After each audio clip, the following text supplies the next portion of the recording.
Hello students, welcome to channel E online study time. बच्चों आपका स्वागत है। आज हम करने जा रहे हैं part third same business commercial knowledge का chapter number 4 government policies for business growth का हम पार्ट थर्ड करने जा रहे हैं। तो हम स्टार्ट करते हैं हमारा part third post independence with public policy. Post मतलब बाद में, जब इंडिपेंडेंस के बाद में क्या हुआ था पब्लिक पॉलिसी का। If we look at the Indian economy, अगर हम इंडियन इकोनॉमी को देखें इंडिपेंडेंस के टाइम में, it shows a sign of stagnation, मतलब पिछड़ा हुआ था। हमारी अगर मैं बोलूं इंडियन इकोनॉमी टोटली पिछड़ी हुई थी। About 47% of the population was below poverty line, बहुत सारे गरीब थे 1951 में। At that point of time 72% of the workforce was employed in agriculture, सब 72% लोग एग्रीकल्चर में काम करते। तो आप इसको लिख लो, 72% एग्रीकल्चर में लोग काम करते थे। Agriculture contributed to nearly 50% of national income, agriculture 50% देता था हमारे नेशनल इनकम का। Industrialisation was a very low with 2%, industries खाली 2% था of the workforce employed in industry.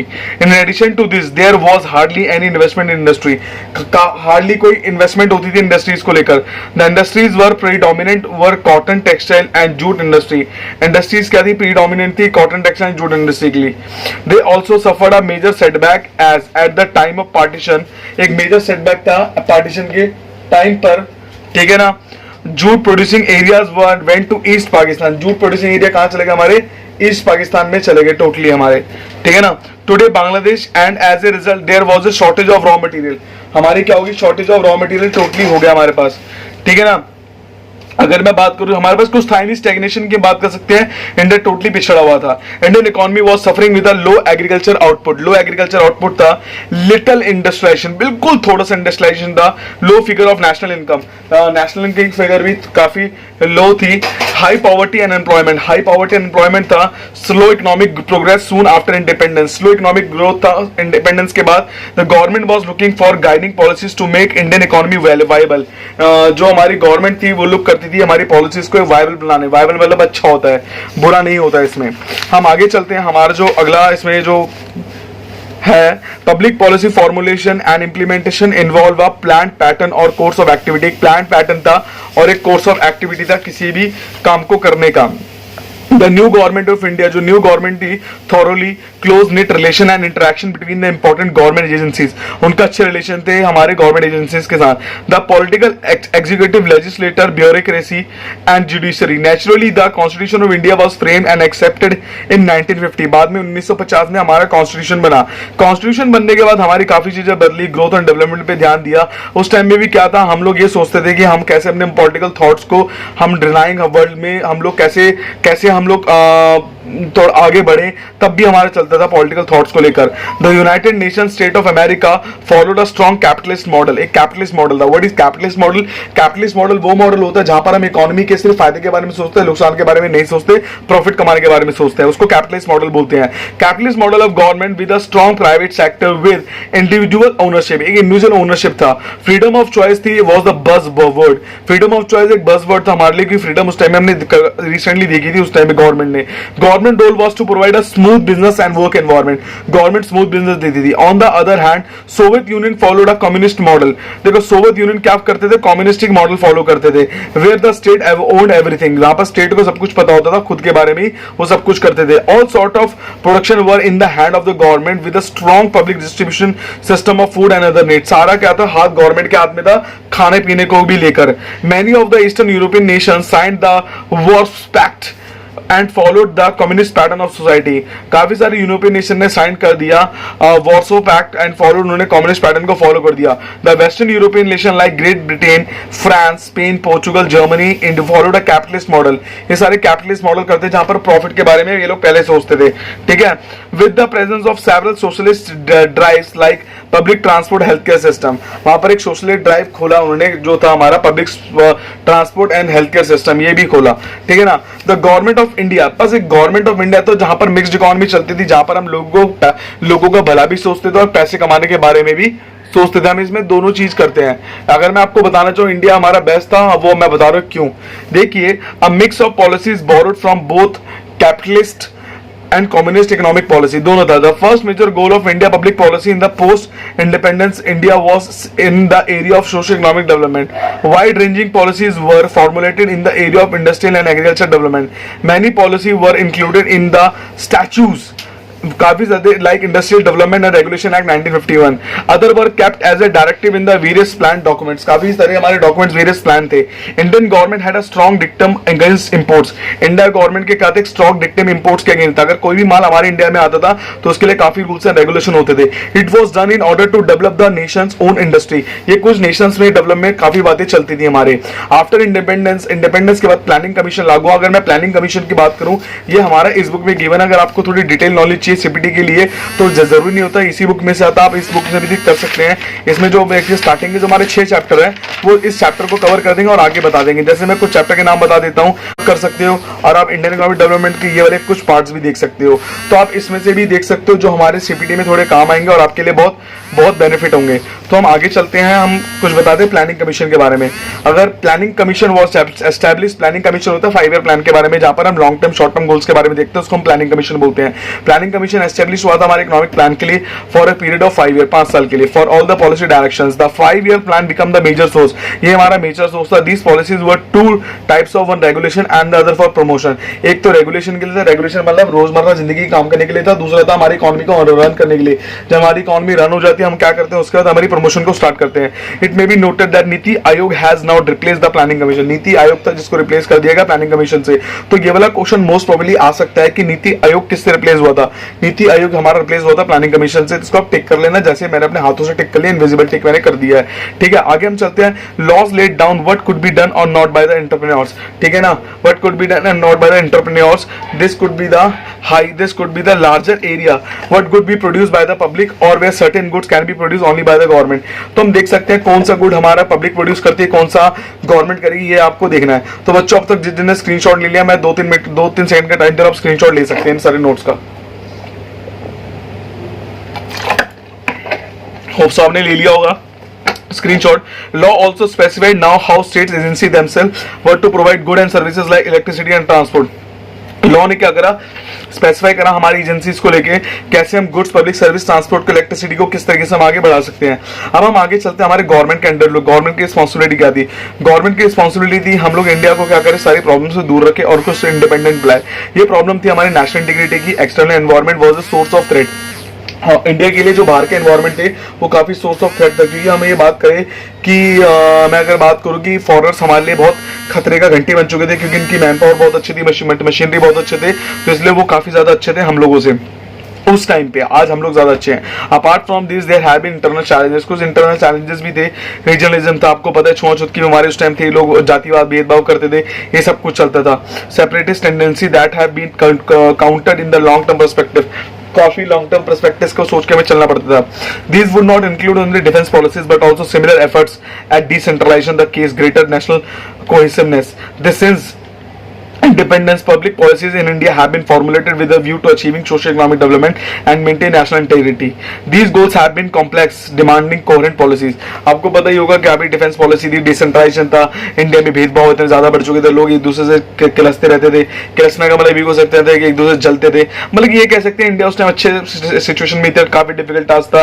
Economic development हमारी रैशनल बन चुकी थी एंड रीजनल देयर भी एक स्ट्रॉन्ग कोर था, एक एक्सटर्नल थ्रेट था, एक इंपॉर्टेंट अगेंस्ट था प्रिंसिपल डिसेंट्रलाइजेशन का।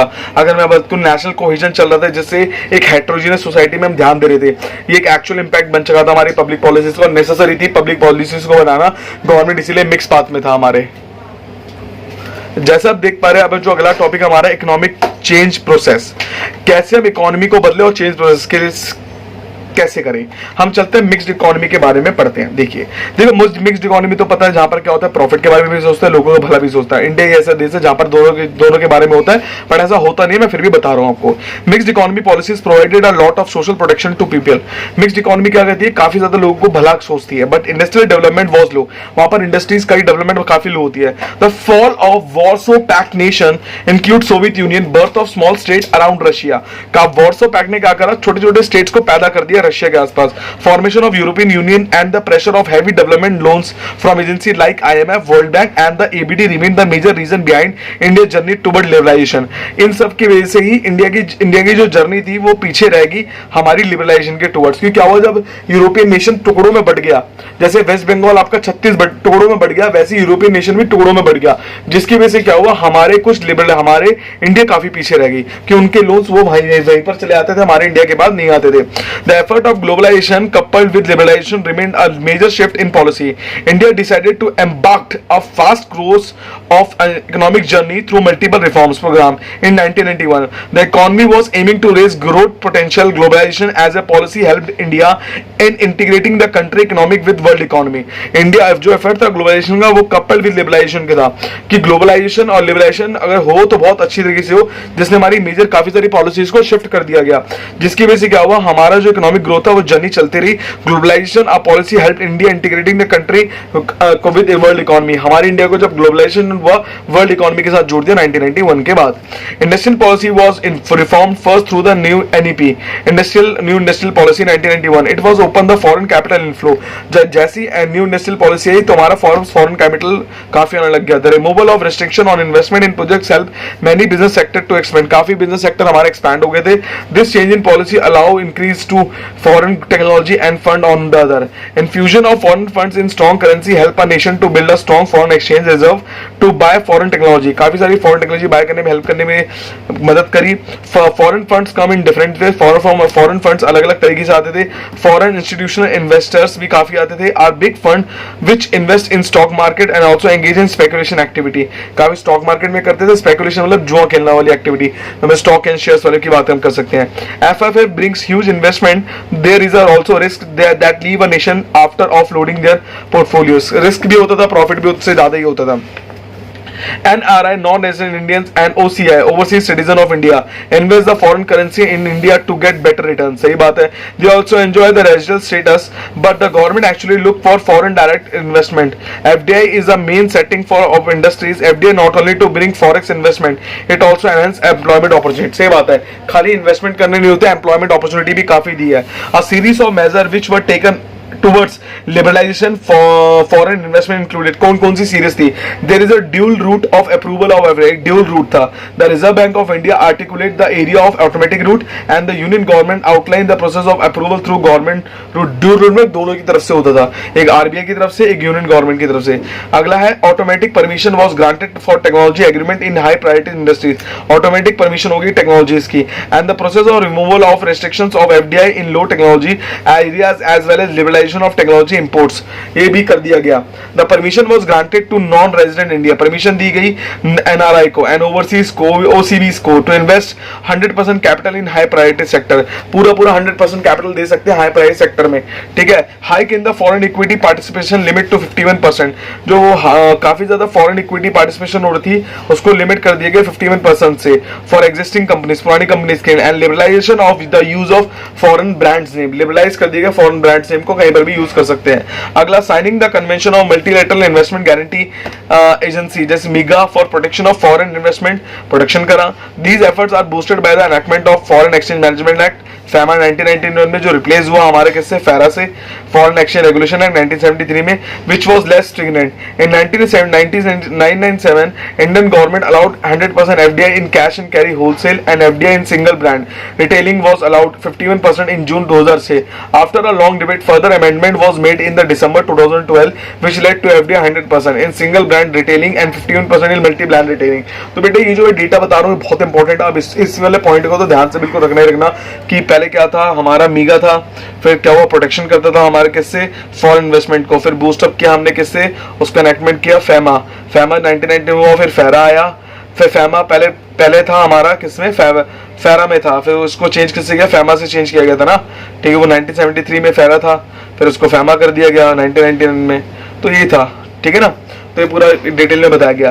The presence of Samsung, Sony, Coke, Pepsi, HP, Microsoft, General Motors, Hyundai, Honda, Toyota, Volkswagen, Volvo are some example of FDI presence in India during the post liberalised days. ये सारे example है जो India में setup हुए हैं liberalisation के बाद में, ठीक है। तो नीड फॉर रिफॉर्म्स, रिफॉर्म्स को क्यों जरूरत पड़ती है बेटा? कॉमन सेंस की बात है, रिफॉर्म्स की जरूरत तो पड़ेगी, क्योंकि क्या होता है जो रिफॉर्म्स होता है हमें हाई टैक्सेशन दिलवाता है, हमारे फंक्शंस को बढ़ाता है, एरियाज इकोनॉमी को इंप्रूव करता है, जिससे क्या होता है हम अपने लॉसेस को कवर कर सके, एफिशिएंसी होती है, एम्प्लॉय हमारे पास कम, प्रोडक्शन काफी कम था, एम्प्लॉयमेंट जनरेशन हुआ, ये हम बोल सकते हैं। तो गवर्नमेंट ने क्या करा, ह्यूज लोन लेते हैं वेरियस सोर्सेज जैसे वर्ल्ड बैंक से, एशियन डेवलपमेंट बैंक से, आईएमएफ से, उन लोन्स को क्या कर सकते हैं अराउंड द नेक चले, इन्फ्लेशन बढ़ रहा था, तो इसलिए रिफॉर्म्स की जरूरत पड़ती है। फॉरेन कंट्री आके हमारे पास आके क्या करे, पैसा इन्वेस्ट कर, जैसे हम लोग भी कमाए वो भी कमाए। तो India is always help by the, India को हमेशा सोवियत यूनियन से हेल्प मिली, the freedom of Soviet Union loom large, जिसकी वजह से हमारा इंडिया एक बहुत अच्छा सेगमेंट बन गया था 1980 में। The Soviet union got broken and 15 independent state were formed. जैसे सोवियत यूनियन टूटा 15 अपने अपने स्टेट बन गए।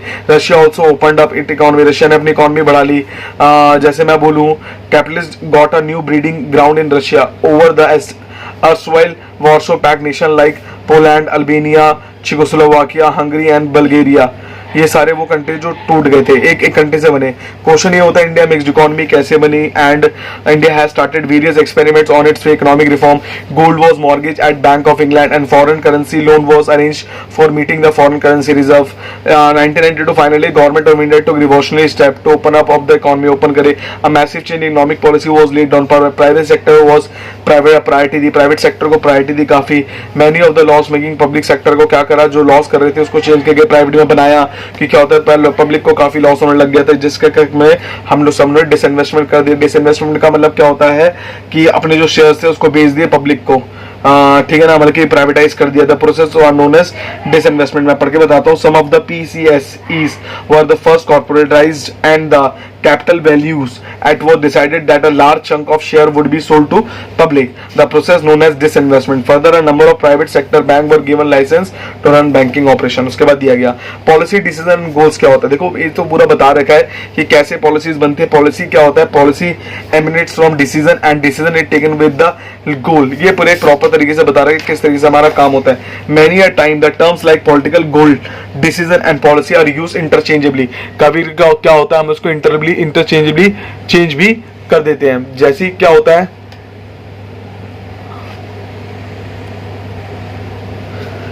जैसे क्या होता है वो चेंज होना शुरू होता है, हम लोग क्या करते हैं अपने डिसीजंस को लेना शुरू कर देते हैं। तो यही बोल सकते हैं, but they do not mean the same. कभी कभी वो सेम भी नहीं होते हैं। तो in the real life individual organisation and the government are constantly taking decision. देखो individual organisation government constantly decision लेती रहती है, but all the decision that are not taken by character matter of policy. सारे decision एक matter of policy है। अगर हम ये बोले कि पॉलिसी, डिसीजन एंड गोल, तीन पॉलिसी मैंने बताई थी, मैं इसको थोड़ा शॉर्टकट में आपको समझा देता हूँ। ये पूरा 3 टाइप की पॉलिसीज होती है और डिसीजन गोल होते हैं। गोल तो आपको पता है, कोई भी इकोनॉमी को अगर कुछ लेना है तो गोल तो सेट करना पड़ेगा। तो पॉलिसी जो रेगुलेटर पॉलिसी जो हमारी चलती रहती है, जैसे they are concern with foreign trade, business, safety measure, public utilities को देखना पड़ता है, सोशल वेलफेयर को भी देखना पड़ता है। ये सारी रेगुलेटरी पॉलिसीज होती है जो गवर्नमेंट के बिहाफ पे करती है हमारी इंडिपेंडेंट ऑर्गेनाइजेशन। जब क्या होता है कि जब ये पॉलिसी गवर्नमेंट प्रिटेनिंग करती है सर्विसेज को कि कुछ डिस्ट्रीब्यूट पॉलिसीज भी आ जाए। डिस्ट्रीब्यूट पॉलिसीज क्या होती है, जहां पर स्पेसिफिक सेगमेंट सोसाइटी का होता है, जो पब्लिक जो BPL होता है, पब्लिक वेलफेयर के लिए, जस्टिस फॉर वुमेन के लिए, हेल्थ सर्विसेज के लिए, ये सब फैलाई जाती है। क्योंकि इंडिया एक लार्जेस्ट डेमोक्रेसी कंट्री है जहां पर हमारी सारी मिनिस्ट्री ऑफ बॉडीज आती है, सारे सब कुछ एक प्रॉपर तरीके से होता है। अब जैसे हम लोगों ने शेयर्स को बचाने के लिए सेबी बनाया, RDI बनाया, को गाइडलाइंस बनाएगी, मिनिस्ट्री ऑफ अफेयर्स ने कुछ गाइडलाइंस बनाएगी कि जो भी कंपनी यहाँ पर आती है धोखेधड़ी ना हो। तो इस तरीके से प्रॉपर से काम होता है। The process of liberalisation was a major policy shift in Indian economic journey. Liberalisation made the rules of foreign trade simpler. Liberalisation ने अगर हमारा फॉरेन ट्रेड सिंपल कर दिया, foreign exchange related rule was simplified, it become easier for Indian corporate houses to business abroad. Indians के लिए भी बहुत easy हो गया, पूरी दुनिया में फैला दो अपना बिजनेस। जैसे मैं एग्जांपल दूं, एक बड़ा बिजनेस पूरी दुनिया में फैला हुआ है, ये हमारे विवेक बिंद्रा जी का है। The competition rule, the IT act, the intellectual property act, the FII act, the foreign institutional act, investor are permitted to invest the equity share quoted in Indian stocks. The privatisation drive help the government to generate a pool of resources and stock market witnessed a number of PSUs company getting listed. मतलब PSU क्या है कि काफी सारी listed companies है जो PSUs के under, जो सबकी ड्रीम कंपनी कंपनी होती है। तो ये लिबरलाइजेशन की वजह से हम लोगों ने काफ़ी ज़्यादा एक्सपेंशन किया। तो बच्चों ये था हमारा पार्ट थर्ड। जिसने अब तक मेरे चैनल को सब्सक्राइब नहीं किया, मेरे चैनल को सब्सक्राइब कर ले, बेल आइकन दबाए, जिससे ऐसी वीडियोस मैं बना के उनको देता रहूँ। सो तब तक के लिए आप काम करिए, घर में रहिए, सेफ रहिए। हमारा पार्ट फोर्थ है प्राइवेटाइजेशन, उसके बाद हमारा पूरा चैप्टर खत्म हो जाएगा। तो अब जो मैं 3 टॉपिक बताऊंगा, प्राइवेटाइजेशन, FDI और FI, ये थोड़ा मैं डीप में बताऊंगा, इसलिए मैंने थोड़ा इसको पार्ट फोर्थ में डाल दिया है। सो तब तक के लिए बाय बाय।